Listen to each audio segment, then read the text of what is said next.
car ces manifestations n'étaient pas autorisées et que plus d'1 millier de personnes ont été arrêtées. Vous avez vu tout à l'heure ces routes saturées, embouteillages monstres et sirènes hurlantes.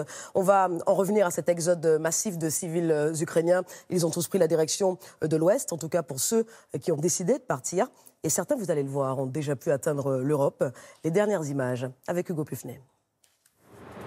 Quand cette barrière se lève, ils entrent dans l'Union européenne. Ils sont des dizaines, des centaines d'Ukrainiens. Avec leurs voitures, leurs valises, ils fuient dans la précipitation. Je vis près de l'aéroport qui a été détruit. C'est le bazar. Les gens attendent des heures pour faire le plein d'essence. Tout le monde veut partir. Nous sommes à Dorohusk, point de passage entre Pologne et Ukraine. Même scène plus au sud, au poste frontière de Medica. Cette famille avec 2 enfants vient de quitter Alahat, la capitale, Kiev, direction la Pologne, mais leur voyage n'est pas terminé. En fait, on va vers la Pologne, mais après on va sûrement se diriger vers Chypre. On va rester chez des amis là-bas, le temps que la situation, que les bombardements se calment un peu. C'est horrible. Mon mari me disait que je paniquais, que la guerre n'allait pas arriver. Et maintenant, c'est la réalité. Combien seront-ils? Doit-on s'attendre à un exode massif? À Palanka, plus au sud, en Moldavie, en moins d'une journée, 4000 Ukrainiens ont franchi la frontière. Pour eux et leurs proches, c'est un soulagement, teinté parfois de tristesse. Mais pour les autorités moldaves, c'est un défi de taille. Elles ont dû installer en urgence ces centres d'accueil temporaires. Dans quelques jours, ce seront peut-être les nouveaux camps de réfugiés de l'Europe. La Moldavie où 4000 Ukrainiens ont passé la frontière. On va voir du côté de la Pologne ce qu'il en est. Vous êtes sur place, Laurent Desbonnets, bonsoir. Décrivez-nous ce que vous voyez, ce que vous entendez depuis votre arrivée, l'atmosphère.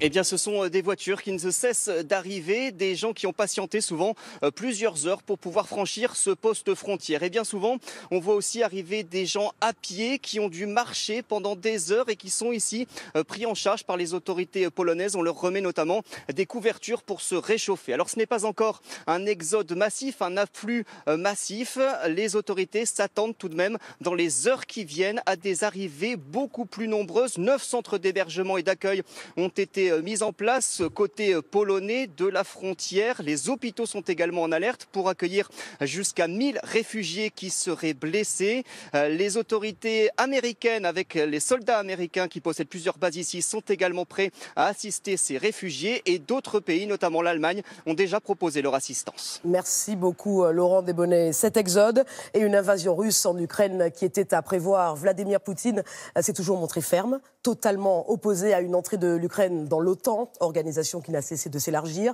s'étendre vers l'Est, inacceptable pour le président russe qui semble plus déterminé que jamais. La question est jusqu'où ira-t-il? Que veut Vladimir Poutine?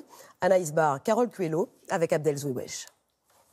Il a donné l'ordre à ses chars, à son armée d'attaquer l'Ukraine. Pourquoi Vladimir Poutine a-t-il choisi d'entrer en guerre? Pour légitimer cette invasion, il invoque un prétexte, la protection des populations pro-russes d'Ukraine, qui seraient victimes de ce qu'il appelle un génocide.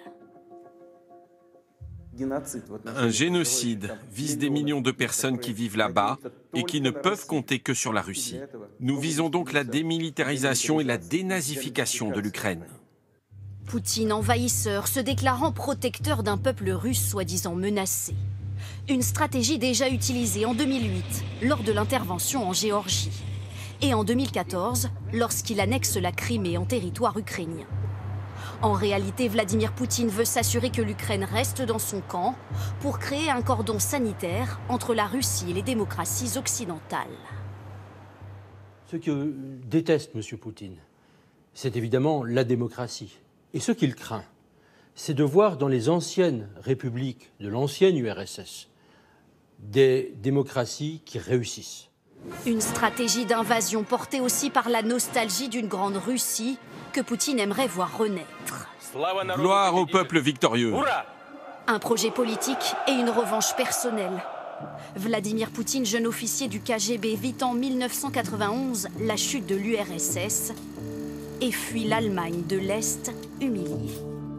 Au pouvoir, Poutine président tenterait de renverser le cours de l'histoire. Je suis humilié, ce qui me pousse à agir, mais je vais puiser dans l'humiliation les ressources qui me permettent de gagner et peut-être d'humilier l'autre. Et c'est un peu ce qui se passe en ce moment, Poutine faisant la démonstration que l'Occident est tétanisé dans cette affaire. Un président russe qui menace aujourd'hui ouvertement l'Occident, c'est-à-dire tous ceux qui souhaiteraient s'opposer à ses manœuvres en Ukraine. Bonsoir Étienne Lennart. Bonsoir. Un président russe